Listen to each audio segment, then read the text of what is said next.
Good morning, guys. I'm Sean the Koi Guy. Welcome to episode 172. Yes, I said that right. 172 of Let's Talk Koi. And here we are at Koi Market, 539 Deer Park Avenue, Dix Hills, New York. And it is ridiculously humid. Big C is in the background here. Big C, I got to tell you, like, it's been ridiculously hot. I think the humidity is something is just more humid this summer than we've had in past summers. At least that's my perception. I feel like we're turning into like a tropical environment. Yes, summertime has become much more tropical. Like I think actually our zoning has changed. Yep. We could actually have plants now here that we couldn't have before because our zone has changed. It's definitely changed, and we have the a hurricane Erin, I believe she's called, off the coast. That's going to bring even more humidity and stuff up here. Yes, for next weekend. This is perfect fat guy weather. Yes. Excellent. It's perfect for me. Well, good morning to anyone on the show. Weight, so I am trying to lose weight. You know what? I am now on, this Monday will be my third Wegovy injection. Yes, I said injection. If you're not aware, like if you go on one of these things, you actually have to inject yourself, which is like, it was quite scary when I did it the first time, because I've never injected myself before. So I think I told you guys a story. I was trying to get on the other one, Zepbound. Yeah, where I was trying to get on Zepbound, and they're all the same thing. Pretty much, yeah. Pretty much the same thing. I was trying to get on Zepbound, and they wanted like $1,000 a month to do this, and my insurance company wasn't going to cover it. And then, but they covered Wegovy for $25 a month, which is like, okay, whatever. I'll take it. But interestingly, the way they do it is you're taking it in small doses. At first, you start at like 0.25 milligrams, I guess, and that's to see whether you're allergic or have any other kind of reaction to it. And you do that for 4 weeks, and then next month I'll go to 0.5, and then after that I'll go to 0.75, and then I'll go to 1, and then you go all the way to 2.5. I got to be totally honest, like, I'm not affected. My eating has not changed whatsoever as of right now. Like, so I'm on my third shot of Ozempic. My eating has not changed at all. Yeah. So I'm on my third. My third is Monday. Yeah. It hasn't changed. Are any of you guys taking any of this stuff? How long did it take you before you started to feel the effects of it? Just curious. We have 6 people on. Yeah, I do not feel any different whatsoever. My eating habits have unfortunately not changed at all as of yet. But eventually, as described to me by my doctor, he said, by the time I get to like the higher doses, like I'm literally going to not want to. I'm going to eat like a couple of bites and then not want to eat anymore. Yeah. Something in my brain is going to say, "All right, you're totally full. Stop." That is the one thing I have noticed, is I am getting fuller a little faster. You press M or click on. Oh, that's just because the computer's muted, but we're good. So yeah. Good morning, everyone. We were just talking about us fat guys here behind the camera, and how we were. It's the responsible thing to do. Unlike our non-fat guy over here, Griffin, who is like, he's skinnier than Michael. We gotta get some weight on him. I've struggled with weight my whole life. It's always been a thing for me. Yeah. So we got 4 people on on my Koi Market page. We have 1 on from our Koi Market. Sorry, on my personal page we have 4 people on. We have 1 person on the business page and 2 on from YouTube. Welcome, YouTube guys. Welcome, Facebook guys. Thank you for joining us. What do we have going on today? Well, I mean, there's a lot going on at the shop this week. There is, right? This was a very busy week at the shop. We had a lot going on. We are actually revamping the inside of the store. I'm excited to show that stuff off in a little bit. Yeah, we're working on that. I don't know if I want to show it yet, because like we still have stuff that has to be done. That's true. It's a work in progress. It's definitely not done. We're getting ready. So we just we're very proud to be a distributor for Bold Lighting. So we're actually building our Bold Lighting display, and we're making a new aquascape underwater lighting display next to that. So on the other side, that will be the aquascape underwater lighting. And then we have something really cool going right here, which I'm not going to tell you about yet, but I know that the parts for it were cut this morning, so I can go pick nice. those up. Very nice. And I have an idea for that, actually. Remind me to tell you about that. All right, let's talk For about one of the pieces I've it. Okay. been thinking. All right, cool. And we've flipped the store around. We've taken all the fountain stuff and we moved it to that side, and we moved all the filtration stuff to this side, which makes sense because all the filter stuff and everything on the walls is over here also. All the plumbing, Yeah, all the fixtures. plumbing. So it made more sense to have this stuff on this side. So that was a good move. And everything is in bloom and looks great in the ponds. I mean, everything just looks fabulous. We've been super busy doing filter installs. All of our contractors have been busy doing pond projects. So it's been a busy season. And we've been busy this week on the photos and video side, getting ready for our next auction. So we have another auction coming up. I don't know if you guys have been able to take part in our Zoom auctions, which have been amazing. I love doing the Zoom auctions. They're a lot of fun. We switched our date to our time of day and our day to Wednesday evenings, which has worked out really nicely. Saturdays we'll still do this show, and on Wednesday evenings we do our auction show. And soon we'll be going to a weekly show. Right now we're doing a bi-weekly show, so every 2 weeks. So our next show is coming up on the 20th. Pretty excited about that. So we'll be letting everyone know more information about that. We have all of our fish picked out. We are editing all the video right now and getting ready to get that posted for you. So I'll be making our selections actually after the show. So very excited about that. So if anyone has a specific type of fish, we have a lot ready to go, but we can actually maybe prioritize something. Yeah. So let us know. Type it away. So that's a great comment, Big C. So Big C had said, hey, like if you have a specific fish you're looking for, let us know. No one's actually making any comments today. So everyone's kind of quiet today. Here's good Michael. Here's Michael. What have Michael saying? I love the auctions. Thank you, Michael. Thank you. Yeah, we have a lot of fun with it. Good morning, Brian. Brian, I've never seen you on the auctions. How come you don't join in? You don't have to buy anything, but you can still join and watch the auctions live. That's one of the things about the auctions is you don't have to bid on the fish to be part of the auctions. Just go in, watch, and say hello. It's all like a big community, and everyone just kind of has a lot of fun hanging out and chatting with each other and commenting about the fish, and it's just a lot of fun. So we do have the 20th coming up. It's next Wednesday, 6:45 p.m. will be our pre-show, and 7 o'clock will be the auction. So we usually do a 15-minute pre-show beforehand, and then we go into our auction at 7 o'clock p.m. EST. That's Wednesday the 20th, and we're going to do that's just from Zoom. Yep. You'll be able to view it on other channels like Facebook and do all YouTube. that, right? Yep. But you won't be able to bid on Facebook and YouTube. Correct. Where you're watching us now, you will not be able to bid on Facebook and YouTube, but there will be a link in the chat, pinned in the chat on those channels, the Facebook and YouTube, so you can then go over to the Zoom from there. There will be all sorts of signs guiding you to where you need to go in order to bid and get onto our Zoom show. You can watch it from Facebook. You can also watch it from YouTube, and there will be links to take you to the Zoom page. Brian says last 2 times he did watch the auctions, but he was driving. So yes, we do not encourage bidding and driving. Why? Is there a law against that? I mean, I don't know. I imagine. I mean, if you're on the cell phone. Yeah, I would say it's probably a good idea is not do that.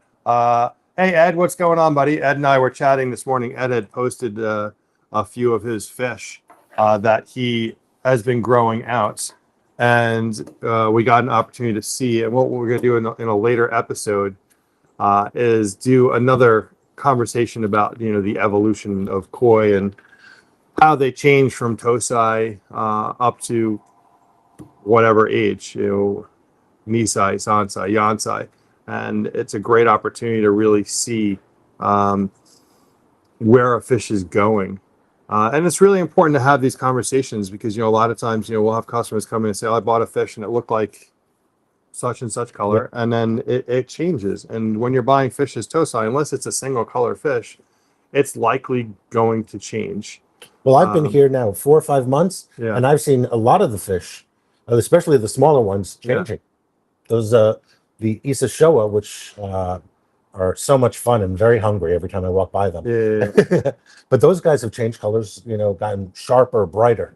We've been actually selling a lot of Isa Showa lately. Everyone's been jumping on. We've been running a 20% off sale. If you do live local or within, the surrounding states to New York, definitely come and visit. We are running a 20% off sale on all of our koi in the small koi house. So it's all our Tosai and Nisai in the small koi house. Our goldfish and all of our aquatic plants are running a 20% off sale. So definitely, guys, take advantage of that. I mean, 20% off is 20% off. I mean, that's a good deal. Yeah. Yeah. So good morning, Sean. That's a big cup. I hope it's filled. I think it looks bigger on camera. It looks huge. It looks really, really big. But I guess it is kind of big. It's kind of big. It's a little big. It's filled with water. Nothing. There's no margarita in there. I do have margaritas in the refrigerator though. The Isa Show I got are amazing and super active. Awesome. Yeah. Thank you. Well, that's what I was saying about those Isa Showa. They are friendly. Yeah. They're super friendly. I mean, you walk in that pond and they're in their larger koi house, even though they're, Tosai on the small side. But you walk in that koi house and they're swimming right up to you. There is no fear. I mean, they're just their whole life around human beings. And if you walk in with a blue shirt, they know we're the ones that feed them. So if you're coming down to the store, wear a blue shirt. They're extra friendly to you. There you go. There you have it. The secret to the success of Isa Showa being friendly is you have to wear a blue shirt. If you wear any shirt that's not a blue shirt, I can't really vouch for what they're going to do. Yes. They may shun you, but Brian was saying I bought a Hyutsuri and a Hyutsuri, so I have several Hyutsuri now. Thank you, Brian. Yes. Eloy says good morning. Hey, Eloy. Hey, Thomas. What's going on? Good morning. Top of the morning to you as well. Good to see you. Oh, we have a question. Do we have a question? What fish behaviors are red flags? I have one Tosa that spends a lot of time resting on the pond bottom. It seems to swim fine. Okay. So what fish behaviors are red flags? When they jump out of the water and go on land, that's definitely a red flag, I would say. Yeah. But seriously, you know what? Your fish swimming around eating normally is normal behavior. Anything beyond that is a red flag. So if your fish is doing anything that's different than what it normally does, if it's hanging out by the waterfalls, if it's kind of hanging out at the surface where there's water movement, if it's sulking, it's got its fins clamped to the sides, if it's sitting on the bottom of the pond, these are all red flags. Anytime your fish behavior is anything different than what it normally is, which is, hey, I come up to you and I'm looking forward to you feeding me, and it's hanging out to the side, or maybe they're hiding. There could have been a predator in the area, and suddenly you're not seeing your fish at all because they're hiding. That's usually like a predator situation. But anything that is not your norm is a red flag. Flashing is definitely a red flag. Can you describe flashing to me? Because I've heard it a couple of times, the word flashing. I understand. Well, yeah, I've seen that too before. I did live in New York City for a while. So flashing is if you see your fish is swimming and they're swimming and then they go like that and they quickly turn, they're actually flashing. They're actually scratching themselves. So they're going against a surface. They're swimming and then they're flashing and they're scraping their body on a surface to. That's how they scratch themselves because their pectorals are. Oh yeah. They can't do that. Yeah. So they can't go to a wall corner and step back like we do. they can't go backwards and forwards. No. They're not good at doing that. So they flash, and their flashing can be from a lot of things. Flashing could be from a water parameter change. Your pH is off, or it can be from a parasitic issue. There are lots of things, and flashing can actually cause other problems. So your fish could flash on a rock or something like that, pull a scale, open up a wound, and then bacterial infection could set in. So if you see your fish flashing, the first thing you need to do, and quite honestly, the first thing you need to do anytime you see a fish acting differently than the way they would normally act, is to test your water parameters: ammonia, nitrite, pH, and KH. Those 4 parameters are the first things. If all those things are in check, well, the next thing is you may want to do a parasitic treatment. You can do a prophylactic treatment, a broad spectrum. You can do a prophylactic of a prosy if your fish are sulking at the bottom, clamped fins, or they're gasping. They could be potentially gasping at the surface near the waterfall. It's likely a fluke situation, gill flukes, skin flukes, gill flukes especially. Or it could be, and we've actually seen a couple of customers in our area on Long Island have had fish lice, which is not a common thing, but it's come up a few times this year, where customers have come in saying like, hey, like, do you know what this is? And yeah, it's very uncommon. Yeah. But fish lice can also, easily suffocate in the gills and kill the fish. So Interesting. good question. So you had a Kiyutsuri, and it's now a Hiyutsuri. I bought it as a key, so it switched. So interestingly, in the world of breeding koi, Kiyutsuri and Hiyutsuri look exactly the same when they're tosai. The breeders actually have to separate. They know who the parents are. That I know that these parents are a Kiyutsuri and these parents are Hiyutsuri. They have to keep them 100% completely separate, because as babies, the Ki yellow and the He the red, they look exactly the same, and you're not going to be able to tell until the fish get a little bit older. So that does happen. Unfortunately, that does happen. And if the fish sometimes end up in the same cage, then it's hard to tell. We love answering questions about koi ponds, fountains, and more. Gill flukes introduced by ducks or birds? Absolutely. If you do have birds, ducks especially, that are wading in your ponds, or you have heron, egrets that are walking and standing in your pond, they're going from pond to pond to pond, and anything that is in there, a parasite, will stick on their feet, or even duckweed or anything like that will stick on their legs, and then they'll fly to the next pond, and now the next pond has the opportunity to catch whatever that pond has. So it does happen. Could this resting behavior be normal for this fish? It's been shy since I got it. I'm gonna say that anytime like a fish is just resting at the bottom, it's never really a normal. It's not really a normal thing. I mean, I guess it could be, that fish just is a couch potato, but it's not really the norm. It's not something that I would definitely, it would be a red flag in my book. Yeah. Yeah. Normally, fish, they're swimming around. They're always looking for food, and they're always moving. So if they're sitting at the bottom, then it's likely something else. So we have quite a few people on now. We got 19 on, 12 from our Facebook page, 4 from our business page, and 3 from YouTube. 3 is is that a record on YouTube? It pretty much is, yeah. Yeah, we don't do a lot on YouTube, but there you go, 3 of them. And Bruce actually commented from YouTube. Could this resting behavior? Yeah. So Bruce, thank you. You're one of our few YouTube audience that actually participated. So thank you. So I have a question, because we're getting ready for the fall over here. This is my first fall working in a koi environment. You've never fallen before? I've fallen many times. But my question is, migratory birds, right? Is that something that koi pond owners have to be aware of? Because I know here in the Northeast and the Mid-Atlantic states, we do have a lot of migratory birds going, moving south and stuff like that coming up soon.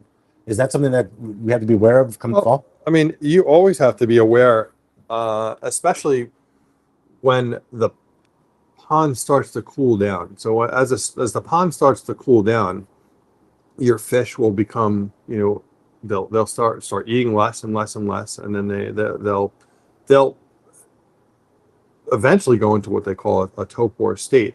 But before that state, they're already slowing their bodies down, which means that they're just, their everything slows down.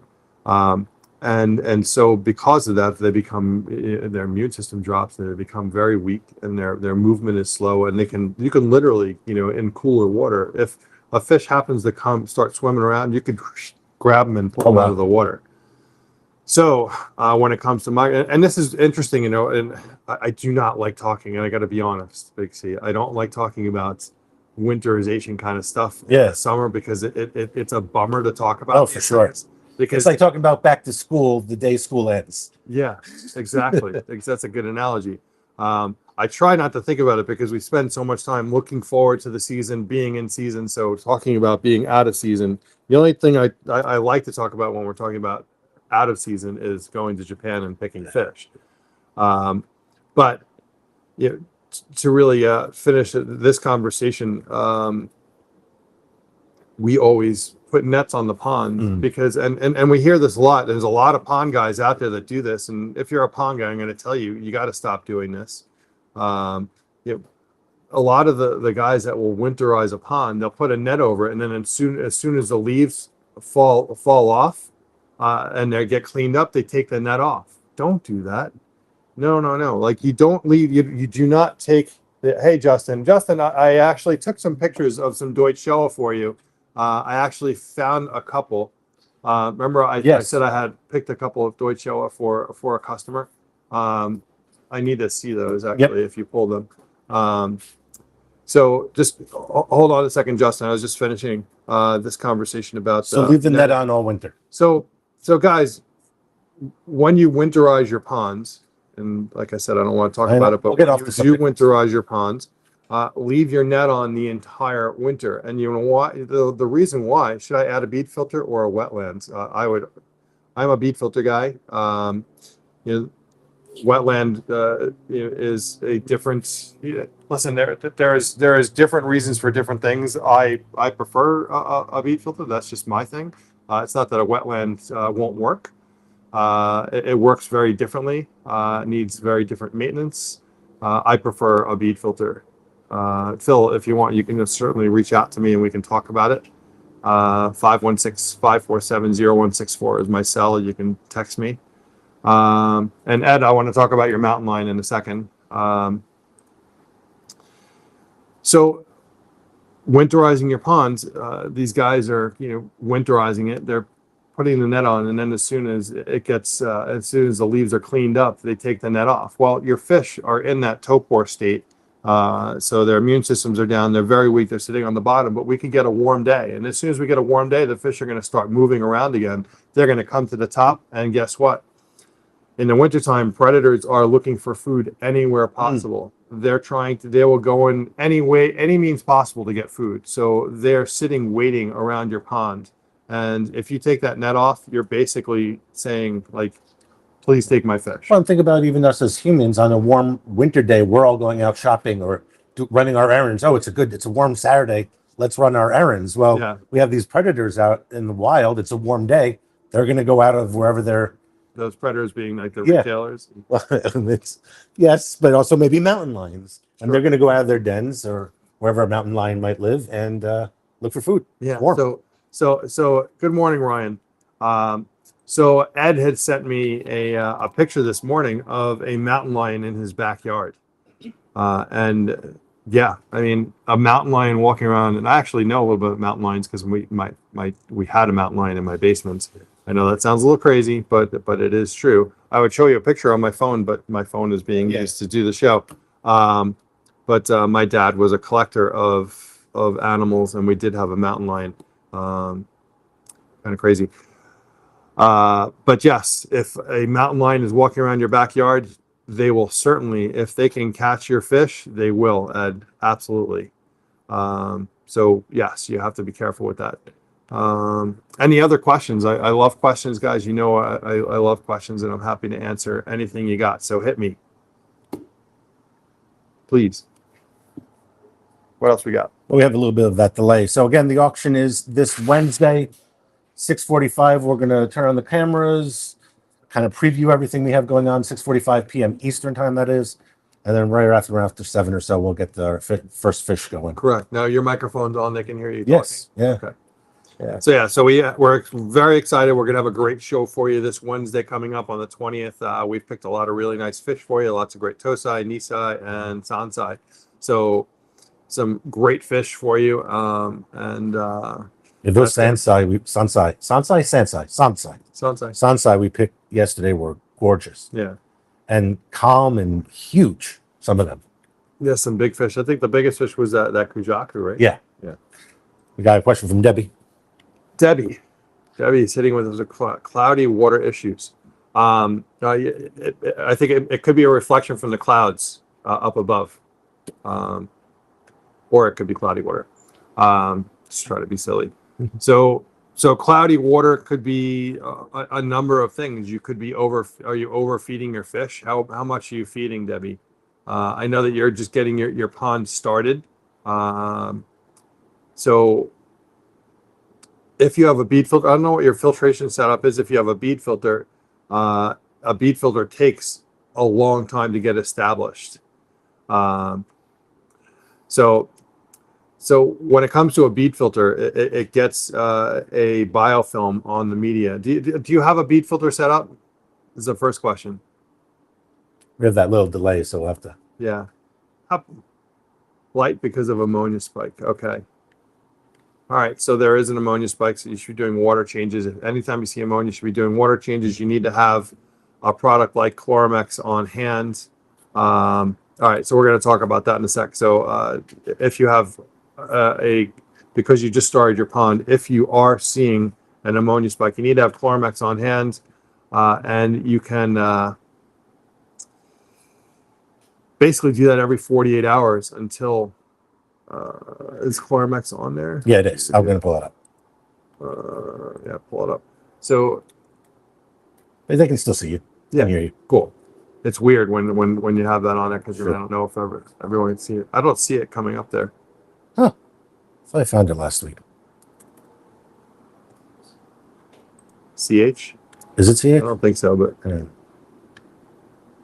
weird. Anyway, so you're going to do that every 48 hours. There it is. And you can add that to the list. Cool. And I'm hoping those prices are up to date. I have no idea. It wouldn't it be? I don't know how that, I'm not sure. Yeah. If you update it in your system, it should be displaying from there. Yeah, I have Let's no put it up. idea. So there you go. Chloromex comes up. So what you want to do is use the Chloromex every 48 hours until that ammonia spike goes away. You also want to check your KH. Make sure your KH is where it needs to be. A lot of times getting an ammonia spike is because your KH is really low. Your alkalinity is really low, which means your beneficial bacteria will be behaving very lethargic. So they're kind of moving at like quarter to half speed, depending on how low it is. The lower it is, the slower they are.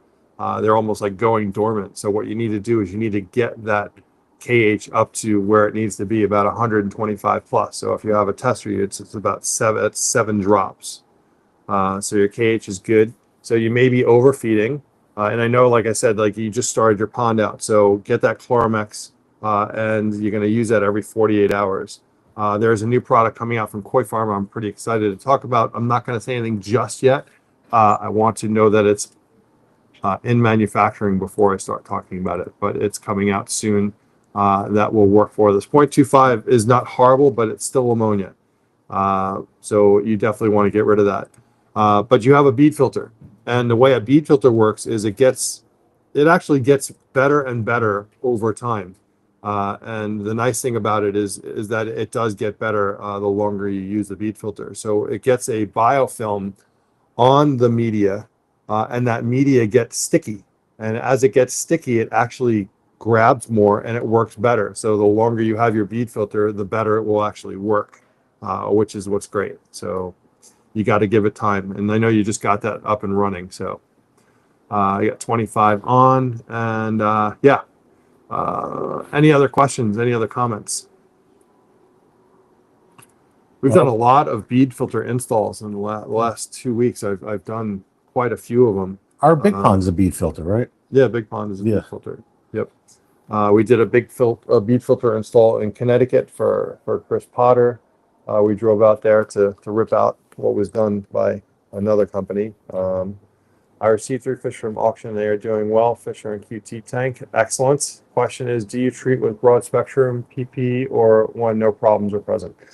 I never have an issue with doing a prophylactic treatment. You know, it definitely helps. So using a broad spectrum. Michael, is it broad spectrum on its way in yet? Do we know? Not yet. We don't know. Waiting for broad spectrum to come in. We're actually currently out of stock, which is a little annoying. But yeah, so you can definitely do a prophylactic treatment on a broad spectrum and a fluke treatment. We do that stuff here as well. So if you got fish from us, and it was likely done within the last not too long ago, because we're always just prophylactically treating, because we want to make sure that God forbid, like, we don't want to give anything to anyone, so we're always just being careful.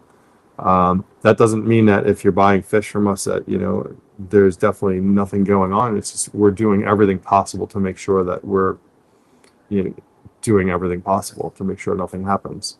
But yeah, I'm glad you got them. I'm glad they're doing great. You can use a PP treatment if you want. A lot of people, when they they have new fish, they'll automatically just put them in a dip, a PP dip beforehand, and then put them into the pond. That's fairly common. You do a PP dip for a period of time, a couple of minutes, and then you're going to release them into the pond. That's pretty common. Yeah. Any other questions?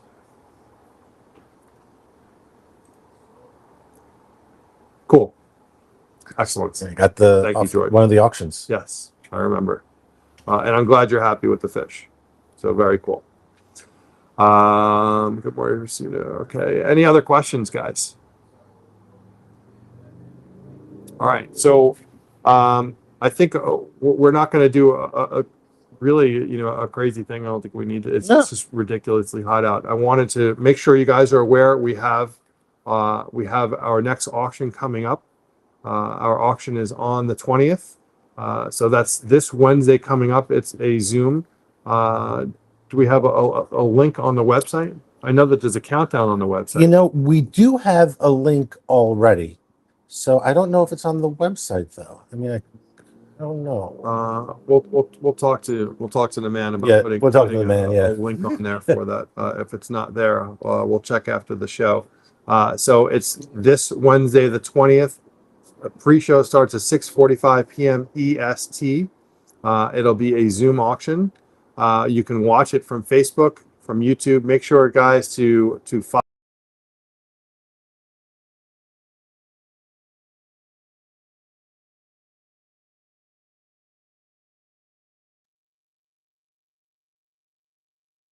That's why we have the backup. There we go. There we go. Not sure why that happened, but again, we have our auction coming up this Wednesday, the 20th. Starts at 6:45 p.m. EST, and that's our pre-show. And then the auction actually starts at 7 o'clock. We will send out lots and lots of notice so everyone knows everything that's going on. I'm Sean the Koi Guy. This was episode 172 of Let's Talk Koi. Guys, thank you for joining us, and we will talk soon. Unless you have any other questions, let me see.